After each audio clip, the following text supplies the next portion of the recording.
que empezamos, ¿verdad? Está bien, doctora, empezamos. Sí. Bien, entonces ya es el último tema de la teoría de la insuficiencia respiratoria aguda. Es lo que vamos a ver ahora. Entonces, recordamos que el aparato respiratorio tiene un montón de funciones, pero el más importante es el intercambio gaseoso. Sabemos que tienen que dar oxígeno a la sangre arterial y se tiene que eliminar el dióxido de carbono. Entonces, hay mecanismos que deben funcionar bien para que se dé esto. ¿Qué mecanismos? La ventilación alveolar, la difusión, perfusión capilar. Debe haber un equilibrio de ventilación y perfusión. Recordamos esto que vimos ya en la teoría de fisiología, que nosotros estamos a nivel del mar y a nivel del mar la presión atmosférica es de 760. Si yo me voy a altura, esta presión atmosférica va a ir cambiando, va a ir disminuyendo, pero no la fracción inspirada de oxígeno. Y siempre se mantiene en 21% o 0,21. Así yo me vaya a más de 8.000 metros sobre el nivel del mar. ¿Ya? Y acá esto quiere decir que no está usando el paciente ningún dispositivo de oxígeno, ¿no? Cuando yo hablo del 21%. Recordemos que también cuando yo inspiro el aire, no solamente entra oxígeno, sino entran otros gases. ¿Sí? Recuerden esto.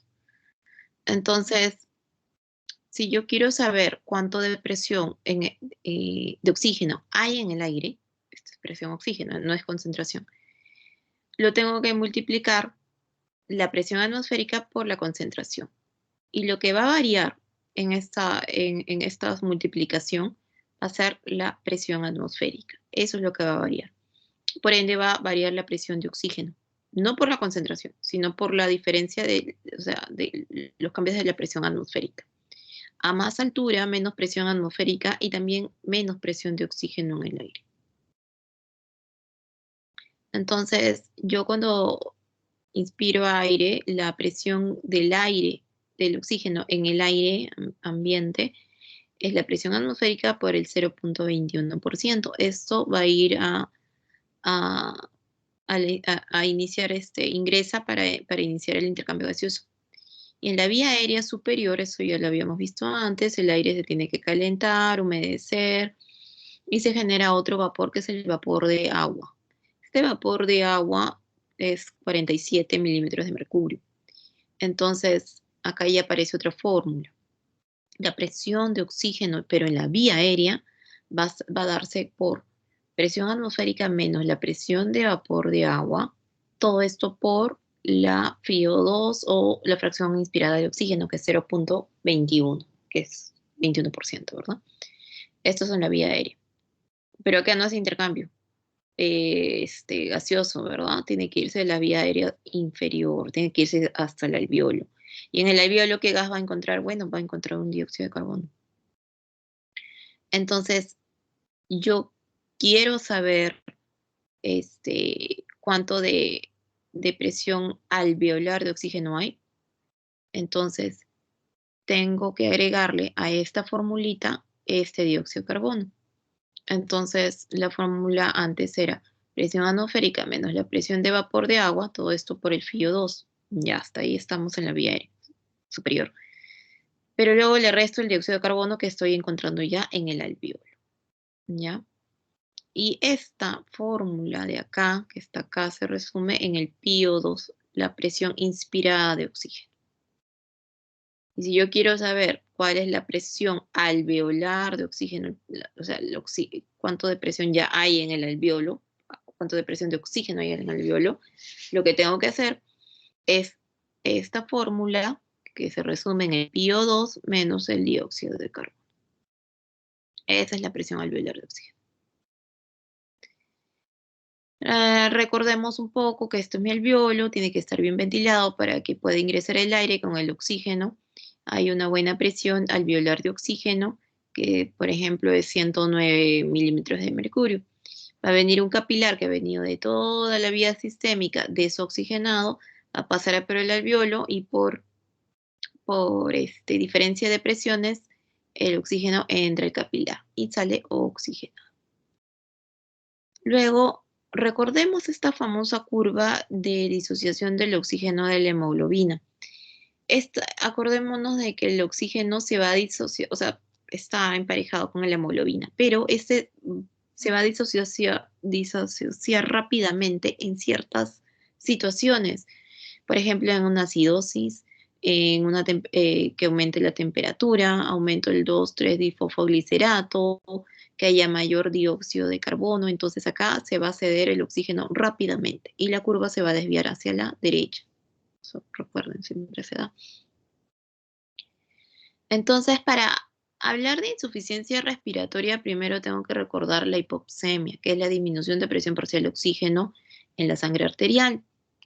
Y esta se puede dar por diferentes mecanismos que ya los habíamos conocido. Acá les pongo los 5 mecanismos y vamos a irlos viendo, recordando. Primero es el mecanismo que disminuye la presión inspirada del oxígeno, lo que acabo de decirles, el PO2. Pero ¿cómo era el PO2? Bueno, el PO2 era esto, la presión atmosférica menos la presión de vapor de agua por la fracción inspirada de oxígeno. Este es mi PO2. Entonces, dice que va a haber una alteración en esto, ¿no?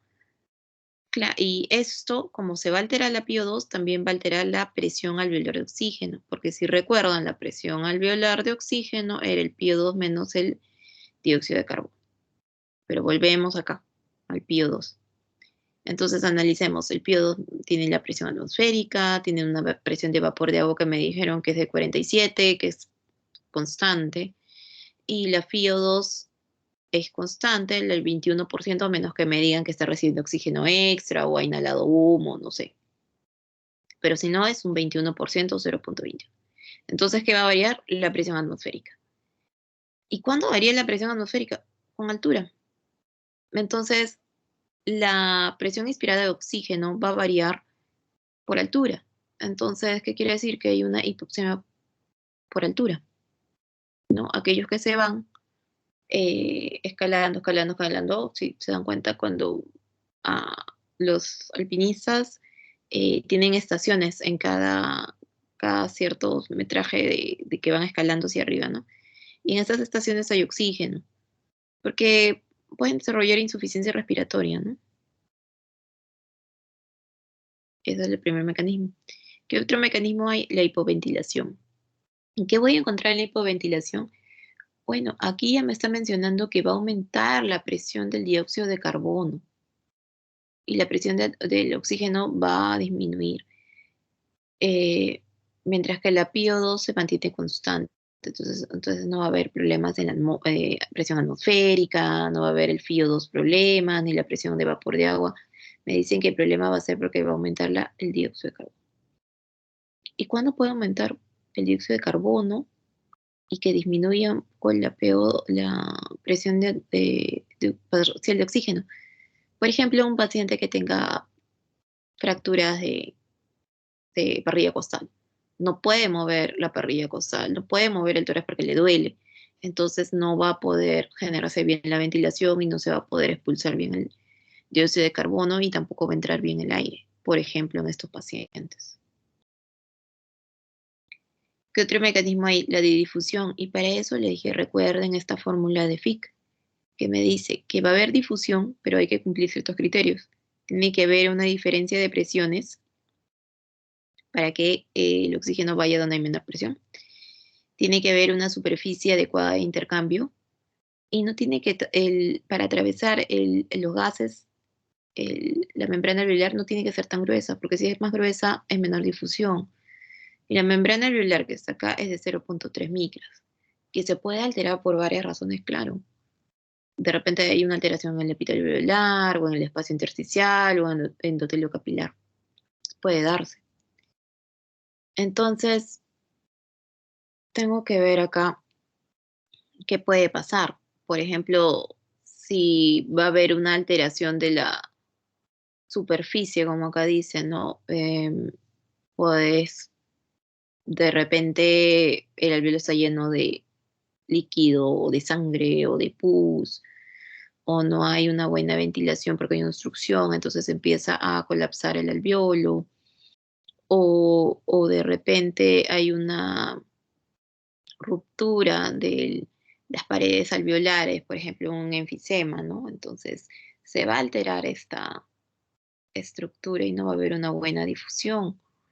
O a lo mejor hay un engrosamiento en la membrana alveolar porque hay una inflamación, entonces hay muchas células acá y y no dejan que el gas pueda difundir de manera adecuada, o hay aumento del intersticio por diferentes razones, o de las paredes del capilar, o sea, puede haber tantas razones que se puede alterar y generar disminución de la difusión. Luego tenemos los desequilibrios de la ventilación-perfusión. Y esto es interesante porque este desequilibrio o este mecanismo siempre está presente en acompañando los demás mecanismos que pueden encontrar. Eso es importante que recuerden. Un paciente de repente no tiene un solo mecanismo, sino varios. Entonces, lo que me quiere decir acá es que mientras que hay una buena ventilación y buena perfusión, va a haber una buena difusión. Mientras que haya problemas en la perfusión y buena ventilación, va a haber un desequilibrio. Y si hay una buena perfusión, pero una mala ventilación, va a haber un desequilibrio.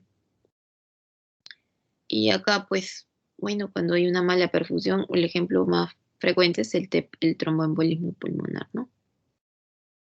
O cuando hay una mala ventilación, por ejemplo, una obstrucción por secreción, hace atelectasia en el alveolo, a pesar que pase por acá al capilar, no va a haber difusión. Y el otro mecanismo que hay que recordar es el del shunt. Normalmente vamos a tener un shunt anatómico, es decir, van a haber estructuras vasculares que no van a pasar por intercambio y se van a ir así a la vía sistémica, sin que esto repercute en el paciente, porque es algo fisiológico. Pero ¿qué pasaría si este porcentaje aumenta? ¿No? De un 10% ya no es 10%, sino es más. Bueno, entonces se genera una hipoxemia o una insuficiencia respiratoria. ¿Y por qué se puede dar? Por atelectasias, por edemas pulmonares, síndrome de distrés respiratorio, malformaciones vasculares que no pasan por el alveolo, cardiopatías que derecha e izquierda que no van a pasar por el pulmón, sino de frente se van a la vía sistémica. Entonces, mientras que yo no corrija esto de fondo, así yo le dé oxígeno, no va a haber respuesta. Por eso no hay respuesta de oxigenoterapia. Entonces hemos estado viendo mecanismos de hipoxemia. Hemos estado viendo también el mecanismo que puede aumentar, no solamente dar hipoxemia, sino aumentar el dióxido de carbono, como la hipoventilación. ¿Ya? Cuando hablen de mala ventilación, acuérdense de la hipoventilación. Entonces, de la hipoxemia que tenía este paciente puede pasar a una insuficiencia respiratoria. Y quiero ver si acá está. No. Entonces, en la insuficiencia respiratoria, que es un paso más allá de la hipoxemia, tengo que tener una presión de parcial de oxígeno disminuida. Y ahora vamos a ver cuánto. Y puede estar o no acompañada de aumento del dióxido de carbono. Por ejemplo, en estos casos tengo una insuficiencia respiratoria, tengo una presión parcial de oxígeno disminuida con aumento del dióxido de carbono y puedo tener dos escenarios. De repente es un paciente que nunca ha tenido un problema en el pulmón, pero tiene este tipo de insuficiencia respiratoria. Entonces, pulmón sano, puedo pensar que está intoxicado el paciente, puedo pensar que tiene problema neuromuscular, puedo pensar que tiene una obstrucción de la vía aérea principal, pero de repente tengo un paciente que sí tiene una enfermedad de fondo y está generando ese tipo de insuficiencia respiratoria. ¿En quiénes? Obstructivos. Pensemos en EPOC y en asma. Pero de ahí tengo otro grupo que es pacientes que tienen una insuficiencia respiratoria con presión parcial del oxígeno bajo, pero no ha aumentado el dióxido de carbono. Entonces puedo pensar que tiene ya una enfermedad crónica como EPOC, asma, bronquiectasias, EPIT, enfermedades incluso vasculares crónicas. O de repente es algo agudo, el paciente estaba muy bien, todo tranquilo y de pronto está pasando esto. Entonces pienso si está en un solo pulmón, de repente es un tromboembolismo, de repente es una telectasia o una neumonía. Miren que las neumonías pueden hacer insuficiencia respiratoria sin hipercambio. O veo que está atacando los dos pulmones, entonces síndrome de distrés respiratorio, puedo pensar incluso un edema agudo de pulmón, ¿no? Y no me está elevando el dióxido de carbono.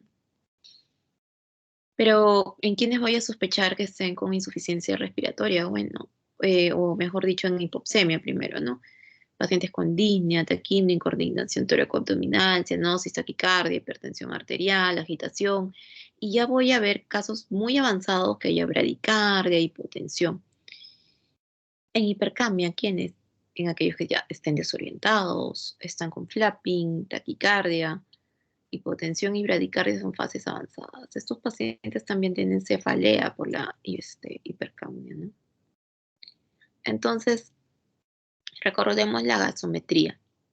Nosotros cuando tomemos una gasometría o un AGA, análisis de gases arteriales, siempre tenemos que saber a cuánto lo estamos tomando de FiO2, ya, porque no es la misma interpretación tener a un paciente que está con oxígeno ambiente que un paciente que está con oxígeno, dispositivo de oxígeno, ayudándolo a respirar y haciendo insuficiencia respiratoria, o sea, no es lo mismo. Recordemos ciertos parámetros, ¿no? El pH que es 7.35, 7.45. eh, Mi presión de oxígeno, la mayoría de libros le van a decir que esté más de 80, algunos incluso solo van a decir 88, pero que esté más de 80 podemos decir que está en los rangos adecuados. Cuando digo de hipopsemia, cuando mi presión parcial del oxígeno en sangre arterial está menos de 80 y cuando insuficiencia respiratoria si esta es menos de 60, ¿ya? Presión del dióxido de carbono entre 35 y 45. Si es más de 45, yo puedo decir que hay hipercapnia, ¿ya? O menos de 35 digo hipocapnia. Puede variar un poco entre libro y libro, sí, pero esto es lo que más manejamos, ¿no? Acá está para que lo recuerden. Entonces, ¿cuándo diagnostico una insuficiencia respiratoria aguda? Acuérdense, capacidad de pulmón para oxigenar o evitar que aumenten los niveles del dióxido de carbono. Entonces yo tengo que tener una gasometría. Pero eso no es cualquier gasometría, o sea, el paciente tiene que estar en reposo, tiene que estar a nivel del mar y tiene que estar respirando aire ambiente. Y con eso veo la presión del oxígeno parcial está en menos de 60, con o sin aumento del dióxido de carbono. Acá les he puesto 50, pero puede estar en más de 45. Entonces, estos parámetros son importantes porque yo no puedo decir que tiene hipopsemia el paciente. Si yo estoy en altura, y ya no estoy a nivel del mar, estoy a cualquier altura, y le tomo una gasometría al paciente y me sale una presión parcial del oxígeno de 60, yo no puedo decir que esto es una insuficiencia respiratoria, porque ya cambió esta presión atmosférica. ¿Ya? Yo estoy hablando acá a nivel del mar. Cuando ya se vayan a altura, ellos tienen sus propios parámetros para decir insuficiencia respiratoria. Entonces, hay clasificaciones, las pueden encontrar como tipos o según la velocidad, como tipo fisiológico, sino la velocidad de instauración. Como según estos tipos 1, tipo 2, podemos encontrar tipo 1, o también llamado el parcial, es porque hay una hipopsemia con un dióxido de carbono normal. Y se dice que puede estar en los pulmones patológicos, o sea que tienen algo en el pulmón, por ejemplo, neumonía. Eh, Acá puedo encontrar el tipo 2, una hipopsemia con un dióxido de carbono elevado, y esto puede darse en pulmones sanos, y lo puedo llamar como insuficiencia respiratoria global, ¿no? Porque ya está afectando el dióxido de carbono y el oxígeno parcial en sangre, ¿no? Arterial. Entonces, ¿en quiénes puedo encontrar? Esto puedo encontrar pacientes que no han tenido problemas en pulmón, nunca, por ejemplo, enfermedades neuromusculares, o también puedo encontrarlo en pacientes que tienen EPOC, ¿ya? Cuando elevan el CO2, o constructivos, en asma también. Según la velocidad de instauración, ahorita estamos viendo el agudo, que es en horas, en días, y existe una insuficiencia respiratoria que es crónica, que ha tenido semanas, meses, que ha podido tener mecanismos de adaptación para poder mantener esos niveles bajos de presión parcial del oxígeno. Pero esta crónica se puede reagudizar por infecciones, por alguna crisis o algo, ¿no? ¿En quiénes pienso cuando hablo de insuficiencia respiratoria crónica? Por ejemplo, en los pacientes con enfermedad intersticial, en aquellos que usan oxígeno dependiente, incluso en pacientes que tienen cáncer avanzado, hacen insuficiencia respiratoria crónica, ¿no? Este es un cuadro que habíamos visto ya en las clases pasadas, que resumía los mecanismos de hipoxemia o mecanismos que también te pueden dar insuficiencia respiratoria, ¿no?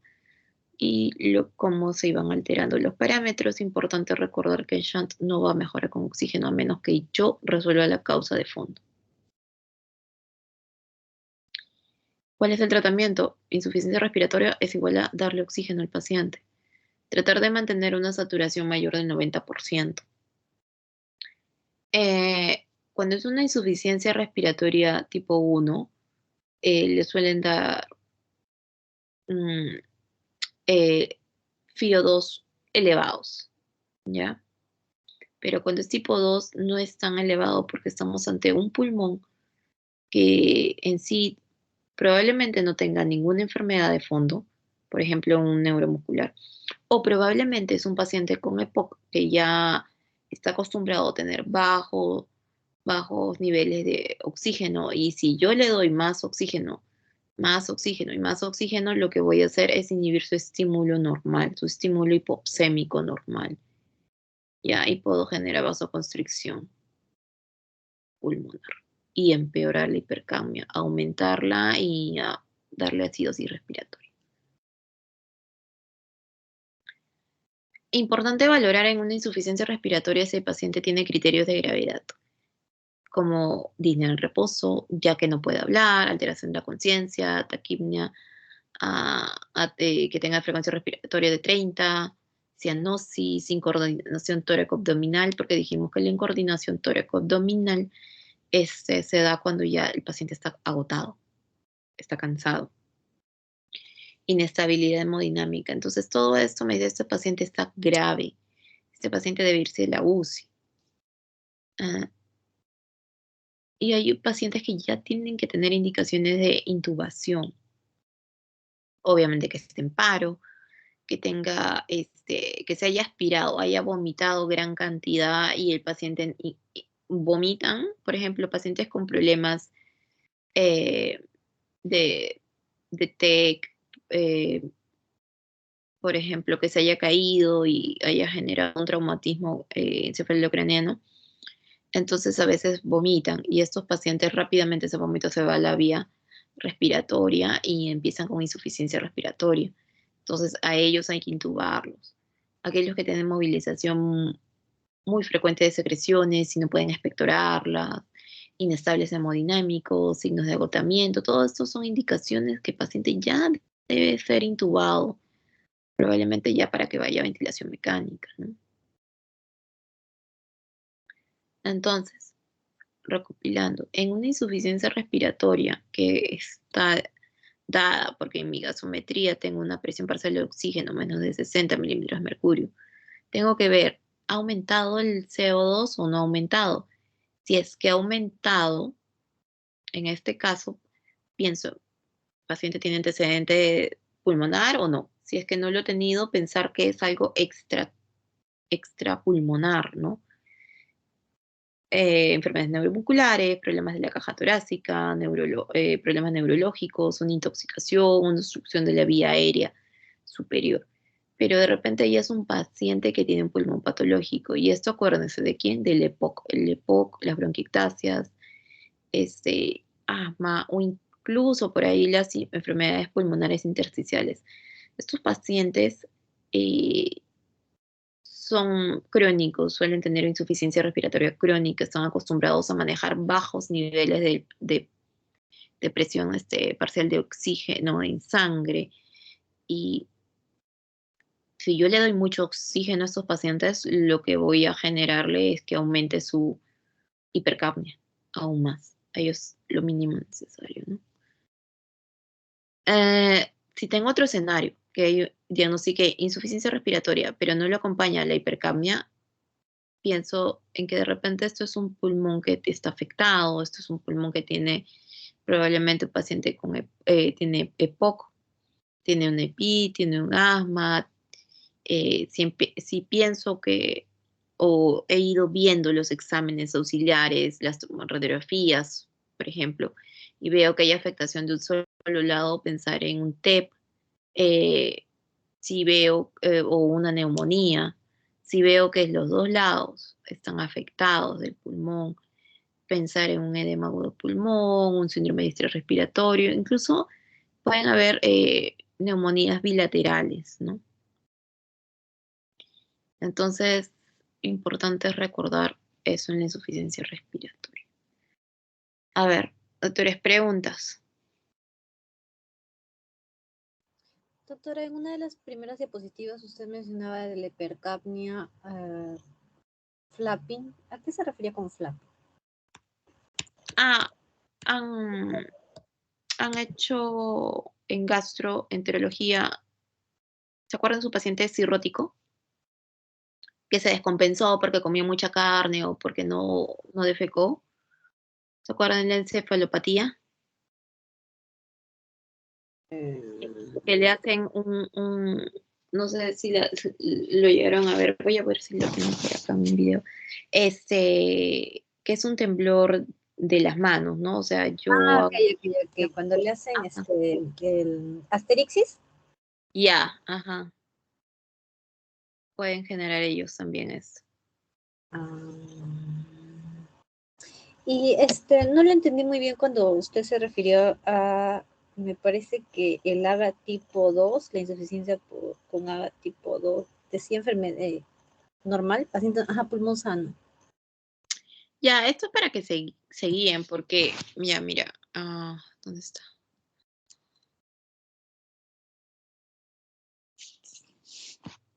Cuando yo hablo de el tipo 2 de insuficiencia respiratoria, estoy hablando de que tiene una presión parcial de oxígeno menos de 60 y ha aumentado el CO2, ¿no?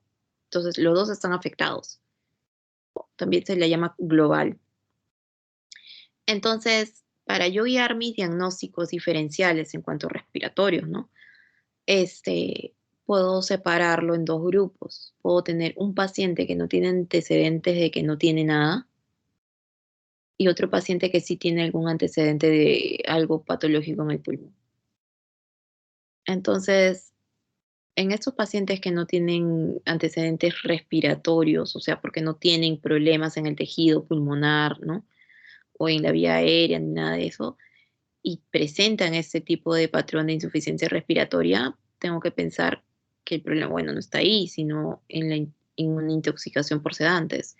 Acuérdense que si se intoxica un paciente por sedantes, no va a poder tener fuerza suficiente para iniciar la ventilación.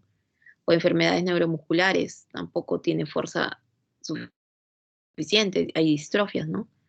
O enfermedades de la caja torácica, de malformaciones muy severas de la caja torácica, también puede dar este tipo de insuficiencia respiratoria con aumento con hipercapnia, ¿no?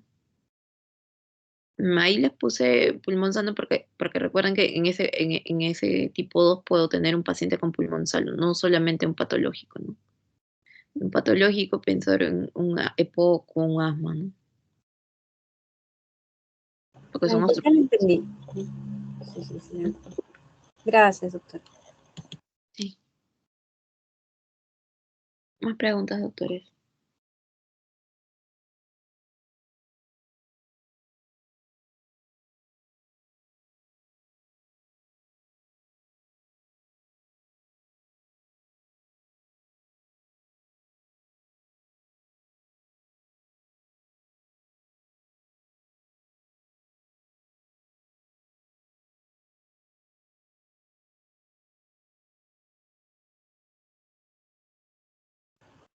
Doctora, parece que no hay más preguntas. Creo que no. Muchas gracias. Gracias, doctor.